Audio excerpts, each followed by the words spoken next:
Sain UU, tasain UU, yang artinya halo Rebahaners, dimanapun kalian berada, bagaimana kabarnya? Kembali lagi bersama saya John Steel in the house, melanjutkan kisah Tyler Rake sang tentara bayaran. Kini kita akan memasuki film keduanya, di mana cerita akan lebih beradrenalin dari film pertamanya, karena di sini ada adegan mahal yang sangat luar biasa pengambilan gambarnya, sehingga langsung saja pasang handsfree, simetriskan posisi rebahan, kencangkan celana Anda. Selamat menonton dan cekicrot. Get it when I get back.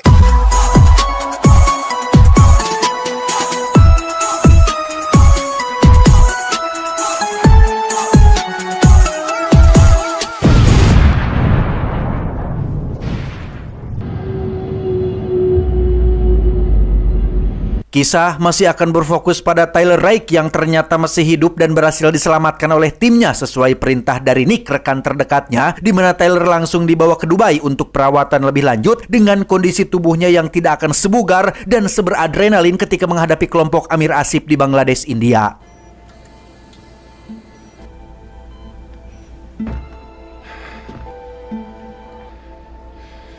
Sementara itu, mari saya bawa Anda ke sebuah desa di negara Georgia yang di situ ada seorang pria bernama Jurab. Ini bebenguknya, seorang bos mafia asal Georgia yang baru saja mendapat kabar jika adik kesayangannya yang bernama David, ini babangusnya, baru saja mendapat perpanjangan hukuman selama 10 tahun lagi, sehingga Jurab langsung memanggil Bapak Gubernur untuk menanyakan perihal kenapa Anda, Bapak Gubernur yang terhormat, ikut menandatangani kesepakatan perpanjangan hukuman adik saya. Apakah Anda sudah lupa jika posisi gubernur Anda saat ini adalah berkat diriku dulu, berkat jasaku dan dukungan kelompokku? Bapak Gubernur pun menjawab bahwa dirinya tidak punya pilihan lain karena Amerika mendesak untuk membawa David ke Amerika, sehingga lebih baik dia menandatangani kesepakatan tersebut supaya David bisa tetap berada di sini walaupun harus dipenjara selama 10 tahun lagi.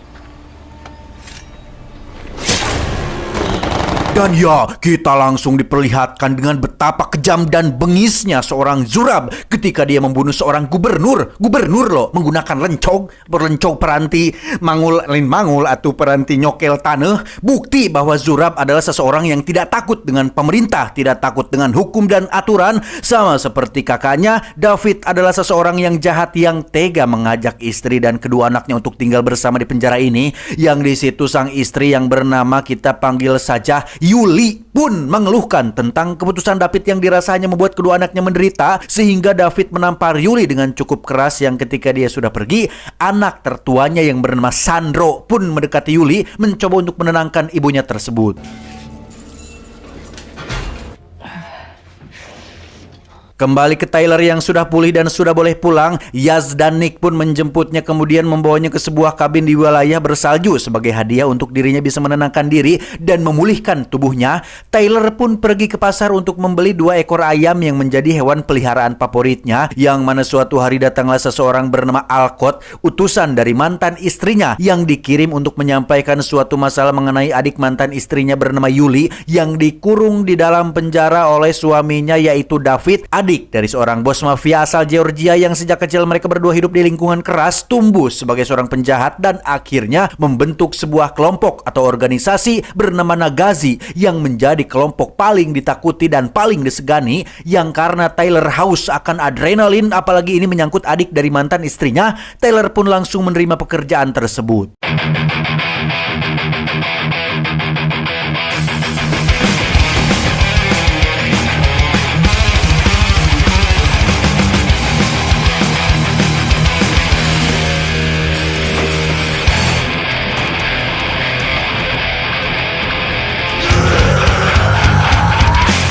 Singkat cerita, Tyler sudah terlihat berada di lokasi. Berkat satu orang mata-matai menjadi sipir penjara, Tyler bisa masuk secara diam-diam pada saat jam tidur malam, di mana dia langsung masuk ke dalam sel si Yuli dan kedua anaknya yang di situ. Sandro, si sulung Yuli, pun teriak memanggil David ayahnya, sehingga Yuli pun membohonginya bahwa David sang ayah sedang menunggu mereka berdua di luar. Dan ya, gara-gara mainan si bungsu, satu napi pun melihat pelarian mereka dan langsung menimbulkan keributan di seluruh penjara, hingga para sipir pun secepatnya siap siaga. Yang alhasil, Tyler harus membawa Yuli dan kedua anaknya tepat di tengah-tengah bentrok antara semua napi melawan para sipir.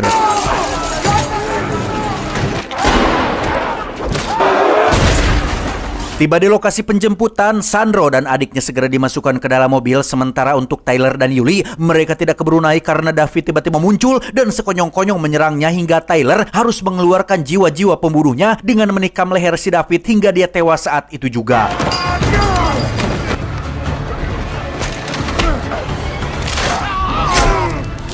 Tyler dan Yuli pun terpaksa harus keluar dari sisi lain setelah para napi bermunculan dari lorong, yang di situ terjadi momen yang akan membuka pori-pori adrenalin saat Tyler harus berada di tengah-tengah kerusuhan mencoba bertahan hidup sekaligus melindungi Yuli yang berkali-kali diseret oleh para napi, yang mana adegan ini mengingatkan saya dengan film The Raid 2 Berandal ketika Iko Uwais harus menghadapi semua orang sekaligus melindungi si Uco. Tyler sempat kelayangan ketika diketok batu dari belakang hingga jiwa-jiwa brutalnya pun bangkit tapi tidak sampai keluar listrik atau petir sehingga dia berhasil membawa Yuli keluar dari tempat ini.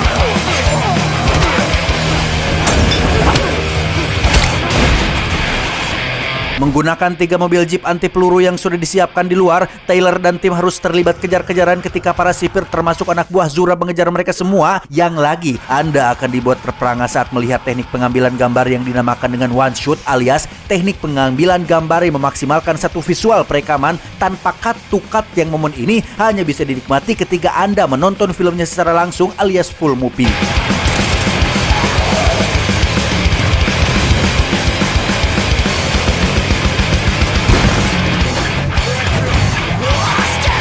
Tiba di lokasi pabrik yang menjadi checkpoint terakhir, Tyler dan kawan-kawan pun segera turun dari mobil dan langsung menuju kereta yang akan menjadi kendaraan terakhir untuk bisa pergi dari tempat ini, di mana perjuangan Tyler belumlah selesai karena ada satu helikopter yang mengejar sehingga Tyler langsung mengambil senapan mesin berat dan menderedet helikopter tersebut hingga hancur berantakan.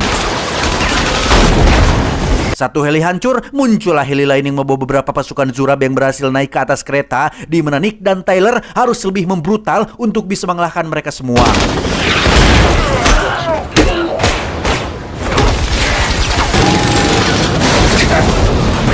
Dan ya, kereta pun anjlok, namun Tyler dan kawan-kawan berhasil selamat. Sandro, anak tertua Yuli, pun seketika ngamuk saat mendengar jika David ayahnya sudah tewas dibunuh oleh Tyler tanpa sadar jika ayahnya adalah orang jahat. Sandro belum bisa memahami dan mengerti tentang situasi ini. Malahan dia justru dengan tidak tahu dirinya malah memukuli Tyler, orang yang sudah menyelamatkan dia dan ibu dan adiknya.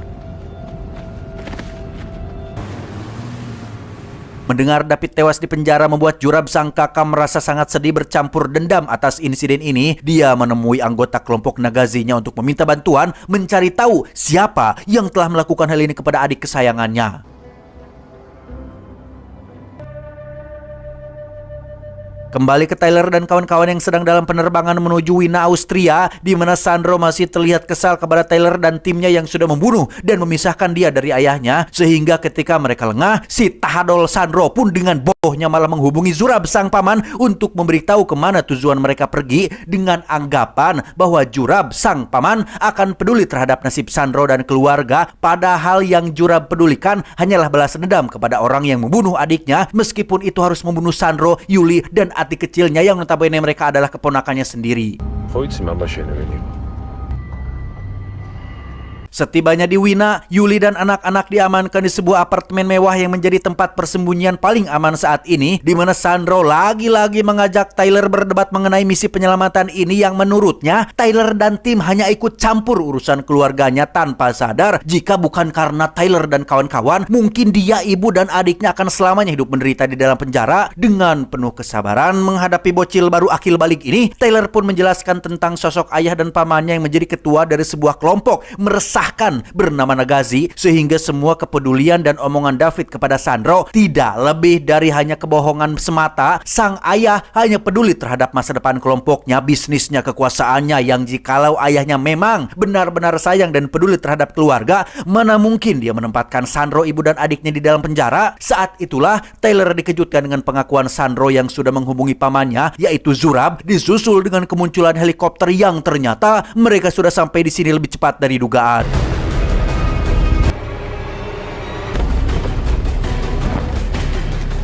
Dan dasar anak tol si tol masih saja SMS-an dengan Zurab untuk janjian ketemuan di gang belakang, yang ketika Yuli sedang mencoba membuat putranya mengerti, tiba-tiba Tepat saat pasukan Zurab sudah mengepung gedung ini, Tyler langsung membawa Yuli dan anak-anak ke parkiran untuk naik mobil dan pergi dari tempat ini. Namun lagi-lagi, si koplok Sandro yang tidak tahu diuntung pun malah lari ke gang belakang, sehingga Yaz harus menyusulnya sendirian.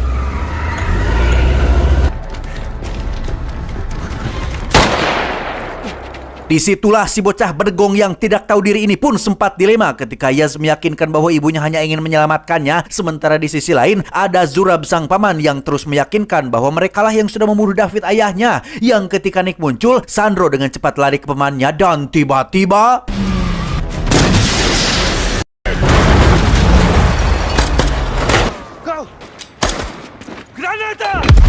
Tyler sendiri kesulitan membawa Yuli dan si bungsu keluar dari gedung ini karena semua jalan keluar sudah diblokade oleh pasukan Zurab yang membawa senjata berat dan lengkap. Pun sama dengan para polisi setempat yang naik helikopter, mereka sama sekali tidak bisa berbuat apa-apa ketika Zurab dan pasukannya bertindak seperti di dalam game GTA yang dengan seenak jidat menggunakan roket launcher dan meledakkan segala hal tanpa takut bintang 6 alias diburu oleh semua pihak berwajib.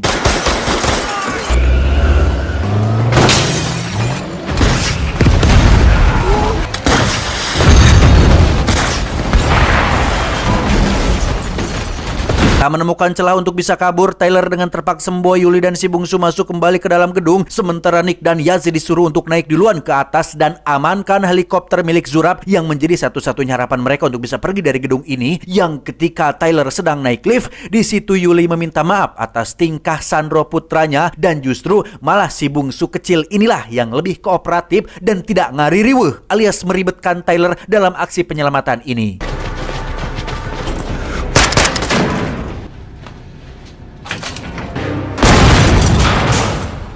Yuli dan si bungsu pun disuruh untuk tetap diam dan bersembunyi, sementara Tyler akan membantu Nick dan Yaz yang sedang kesulitan di atas gedung, di mana saat Tyler sedang disibukkan di dalam tempat gym, Nick tak sengaja jatuh pingsan yang membuat tubuhnya perlahan nyorosot dan nyaris terjun ke bawah gedung. Beruntung Tyler berhasil menyelamatkannya, namun Zurab muncul di waktu yang sangat tidak tepat sehingga...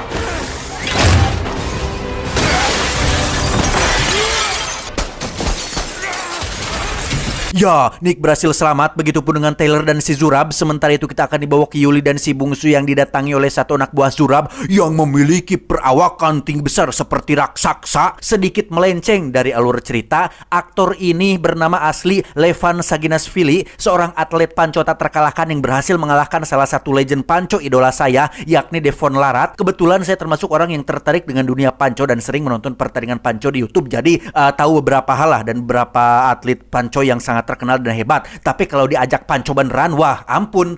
Kembali ke cerita, Levan pun hanya tampil sebentar setelah Nick berhasil menembak kepalanya dan sayang sekali kemunculannya hanya sebagai pemanis saja. Sementara Tyler dan Zurab masih bertarung tepat di atas permukaan yang sangat tidak worth it sekali, sehingga ketika Zurab jatuh pingsan, Tyler langsung pergi untuk menyusul yang lainnya.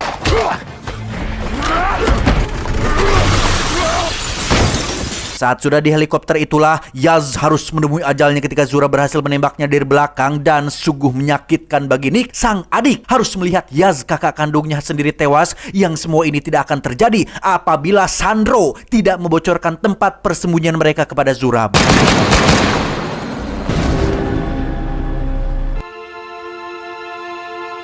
Tyler membawa mereka ke kabin di wilayah bersalju yang tak lama muncullah Mia, mantan istrinya yang datang untuk menjemput Yuli adiknya, sehingga untuk sementara waktu Yuli dan si bungsu bisa tenang karena sudah berada di zona aman. Sementara untuk Sandro, dia terlihat berada di lapangan udara bersama dengan Zurab dan sisa pasukannya yang di situ. Zurab diperingatkan oleh orang kepercayaannya agar segera hentikan aksi ini karena dampak yang ditimbulkan sangat kacau, bos. Kini kelompok Nagazi diburu oleh semua negara. Pasukan terbaik mereka harus tewas hanya untuk misi balasan dendam ini, sehingga ketika Zurab merasa bahwa kematian David adiknya tidak dihargai, Zurab pun menembak orang kepercayaannya begitu saja.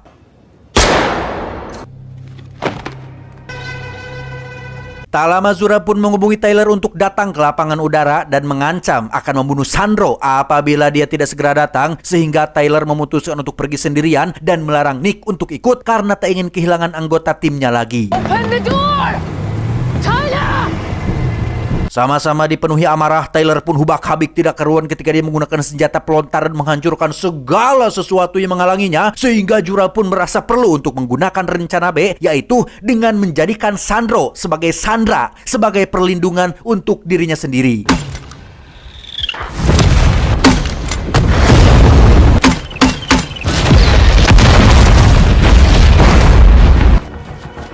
Berlokasi di sebuah gereja, Tyler tidak bisa berbuat apa-apa ketika melihat Sandro mengenakan rompi peledak dengan pemicu yang ada di tangan Zurab. Padahal mah biarin aja modar, pakai dipeduliin bocah beban gak tahu diuntung kayak gitu manyer. Koplok.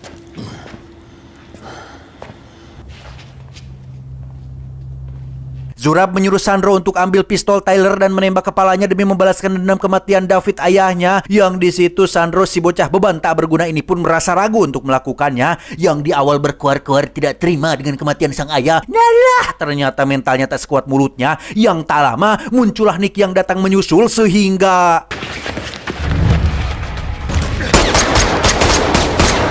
pada akhirnya, Tyler dan Zurab pun terlibat perkelahian hand-to-hand dengan sesekali memanfaatkan properti yang disediakan, di mana Sandro sendiri berhasil melepaskan rompinya dan sempat-sempatnya meminta tolong Nick untuk mematikan pemicunya, padahal kondisinya sedang sekarat. Untuk Zurab sendiri, motivasi dan pengalamannya kurang banyak dan kurang lebih, dibandingkan dengan Tyler yang sudah pernah menghadapi banyak musuh dan salah satunya adalah makhluk ungu yang ingin membinasakan seluruh makhluk dalam semesta, sehingga Zurab pun harus kalah dan dibuat tidak berdaya.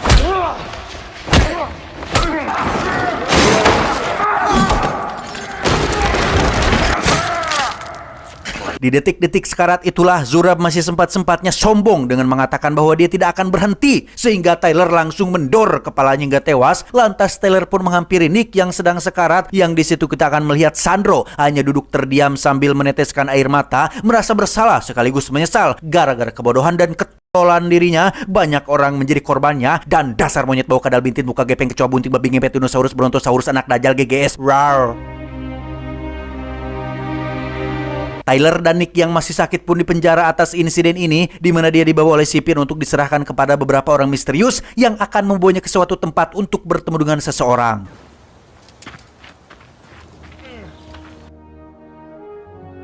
Dan ya, dikira Nick Fury yang akan mengajaknya gabung Avengers, ternyata itu adalah Heimdall, lebih tepatnya Alcott, pria yang menawari pekerjaan di awal tadi. Berkat keberhasilan Tyler dalam misi extraction alias penyelamatan di India dan di Georgia tadi, dia pun kembali ditawari sebuah pekerjaan besar dengan tantangan dan bayaran yang lebih besar pula, dengan akan mengikutsertakan Nick yang merupakan anggota tim terbaik terakhir yang dimilikinya. 2 minggu kemudian tersiar kabar jika Sandro ditemukan mati akibat overdosis mabok lem Fox yang dibelinya dari warung. Dampak dari rasa bersalahnya atas banyaknya nyawa melayang, dan sayangnya ini hanya karangan saya saja. Yang pastinya Anda juga mengharapkan kenapa bukan si Sandro saja yang modar, sehingga tamat ending yang cukup membebankan. Film ini disutradarai oleh Sam Hargrave yang juga ikut main di film Extraction pertama dengan menjadi snipernya tim Tyler yang mati dibunuh oleh Saju. Yang ternyata Sam Hargrave ini adalah koordinator pemeran pengganti sekaligus pemeran pengganti yang terlibat langsung dalam film Avengers dan Thor Ragnarok pun sama dengan penulis dan produser film ini yang ternyata adalah Joe Russo bro dan Anthony Russo. Russo bersaudara lah, Russo Brothers, yang juga merupakan sutradara film Avenger Infinity War dan Avenger Endgame, sehingga tidak heran jika aksi-aksi yang ditampilkan sangat epic. Dan 2 aktor yang main di film ini adalah aktornya Marvel seperti Chris Hemsworth dan jadi Thor, si Thor dan Idris Elba yang jadi si Heimdall. Selama 21 menit tanpa henti, pengambilan gambar dilakukan dengan teknik one shot, dimulai dari sejak Tyler pergi ke penjara untuk membawa Yuli dan anaknya kabur. Padahal ada 49 hidden cut atau pemotongan klip tersembunyi yang meskipun begitu pasti sangat sulitlah membuat adegan seperti ini. Bahkan dari artikel yang terkait, katanya Chris Hemsworth sang pemeran Tyler sangat ketakutan ketika harus melakukan adegan perkelahian di atas kereta api yang melaju dengan kecepatan 60-80 km per jam tepat di atas kereta api sungguhan yang sedang bergerak. Pesan yang bisa kita ambil dari sosok Sandro adalah jika tidak bisa membantu atau berterima kasih, minimal jangan menyusahkan. Ingat, walaupun tidak bisa berguna atau bermanfaat untuk orang lain, setidaknya jangan jadi beban untuk orang lain. Saya John mewakili direksi yang bertugas mengucapkan terima kasih dan sampai jumpa di video selanjutnya. Adios, pampir Cina kolesterol. Cuau, cuau, cuau. Aing rudet kasih Sandro si koplok merendah. Budak belis.